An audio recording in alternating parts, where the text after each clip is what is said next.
Hello my dear students, welcome to the Shubh classes.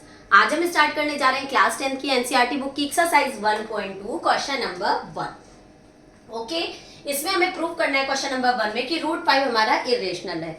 हमने अपनी previous videos में एक वन शॉट वीडियो डाली थी चैप्टर 1 की, उसमें मैंने पूरा कॉन्सेप्ट क्लियर किया था कि कैसे किसी भी नंबर्स को हम इरेशनल प्रूव करते हैं। तो इसको देखने से पहले आप मेरी वन शॉट वीडियो जरूर देखिएगा ताकि आपको कॉन्सेप्ट क्लियर हो, तो हम लोग यहाँ पे फटाफट से ये कर लेंगे। स्टार्ट करते हैं इस क्वेश्चन को करना। तो इसको प्रूव करने के लिए सबसे पहले हम एज्यूम करते हैं कि रूट 5 रेशनल है। ठीक, assume that root 5 is rational.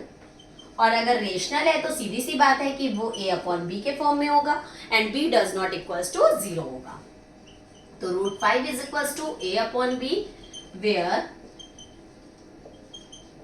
A and B are co-primes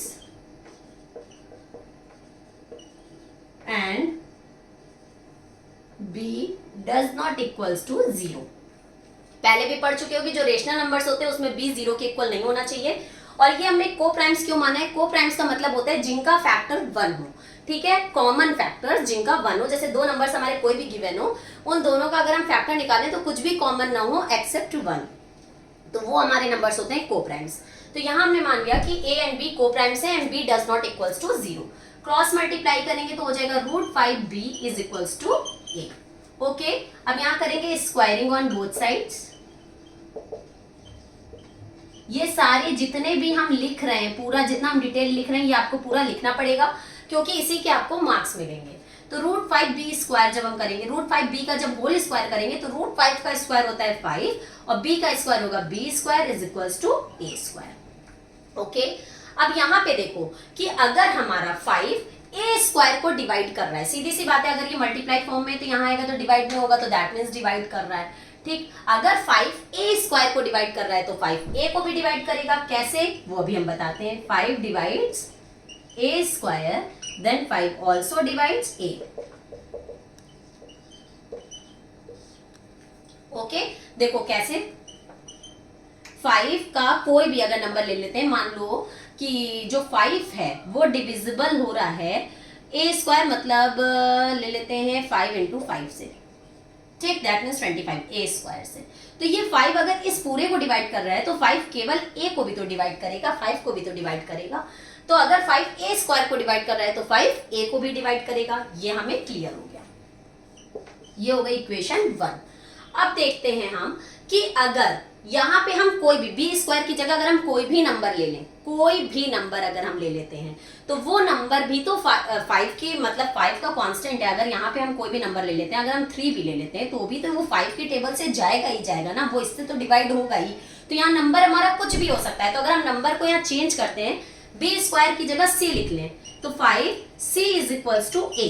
अगर हमारा यहाँ पे 5a को डिवाइड कर रहा था, ठीक, तो अगर हम 5 के साथ कोई भी एक कांस्टेंट नंबर ले लें तो भी तो वो a को डिवाइड ही करेगा ना। तो यहाँ लिख लेते हैं c is any constant number, c is any constant number. Okay, c हमारा क्या है? कांस्टेंट नंबर है।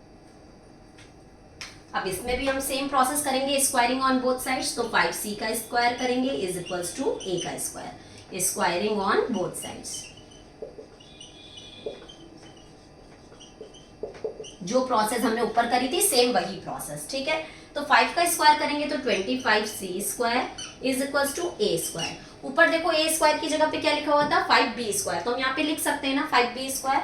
तो हम लिखेंगे 25c square is equals to 5b square.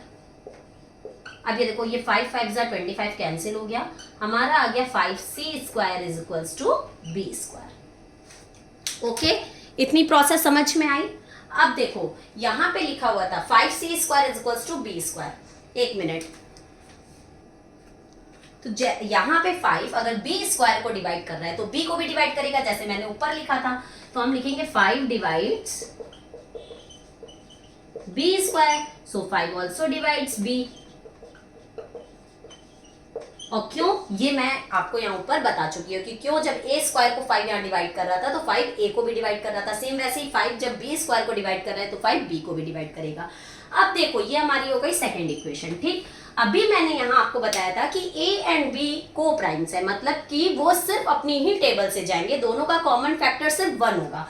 But यहाँ पे हम दिखा रहे हैं कि 5b को भी डिवाइड कर रहा है, 5a को भी डिवाइड कर रहा है। तो जब 5a और b दोनों को डिवाइड कर रहा है तो उनका कॉमन फैक्टर 1 कैसे हो सकता है? 5 भी तो हुआ ना, क्योंकि 5 से दोनों नंबर्स जा रहे हैं। तो हमने जो यहाँ पे माना था कि a और b को प्राइम्स है and b does not equals to 0 because √5 is rational, ये हमारी जो फैक्ट था ये हमारा गलत हो गया। हमने जो माना था वो हमारा यहाँ पे गलत प्रूव हो गया। तो हम क्या लिखेंगे इसके बाद वो हम आपको यहाँ पे बता देते हैं।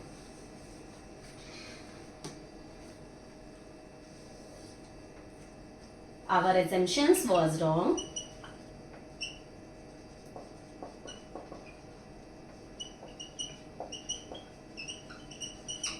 and this contradicts the facts that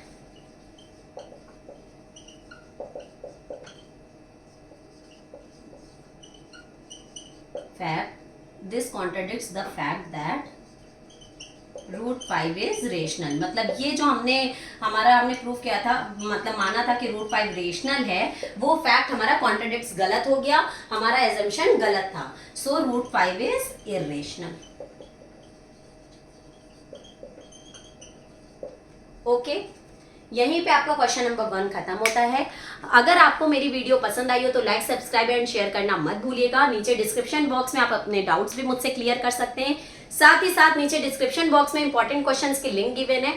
अगर आपको जब ये चैप्टर कंप्लीट तैयार हो जाए तो चैप्टर वाइज सारे इंपॉर्टेंट क्वेश्चंस गिवन है, तो आप 1 बाय 1 एक चैप्टर की लिंक ओपन करके आप सारे इंपॉर्टेंट क्वेश्चंस जरूर से सॉल्व करिएगा, जिससे आपका पूरा चैप्टर का कॉन्सेप्ट एकदम कायदे से क्लियर हो जाए। ओके, अब हम लोग अपनी नेक्स्ट वीडियो में क्वेश्चन नंबर 2 को डिस्कस करेंगे। तब तक के लिए goodbye and take care.